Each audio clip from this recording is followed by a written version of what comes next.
你先压管的话，看这个是3/4，就是6分油管，指的是这个6分油管内径就19，这个 ESN 就指的是1层钢丝，所以你就要选这个外套。这种外套的话，上面有代码的。这个12是什么意思呢？12除以2就是6，指的就是6分的油管。然后从右边往左数，第3个数字是1，它就指的是1层钢丝。这个外套就是配6分油管1层钢丝的，所以说你就要选这种外套，然后把这个外套这样套进去，再把这个接头卡到里面去，注意一定要卡到这个接头的台阶里面，这个外套一定要跟这个接头卡到台阶里面，好就可以压管了。再把机器根据压管的尺寸来写模具，根据我们那个表格数据得出6分1层的油管扣压好的尺寸是30.5，所以你在这里面找最接近30.5的模具。这套模具是30的，还差0.5，所以是比较接近的。然后你就选30号的模具，选30号的模具，然后这样把模具先装进去。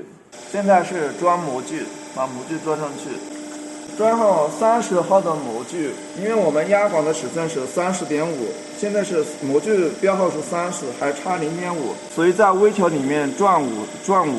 外面一圈2位数的是小数，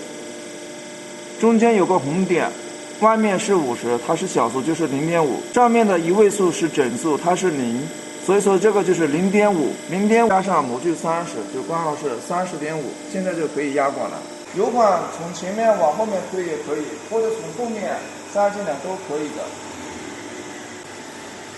压管的不能超出这个端面，稍微进去一点点。模具装好之后就可以按这个扣压键，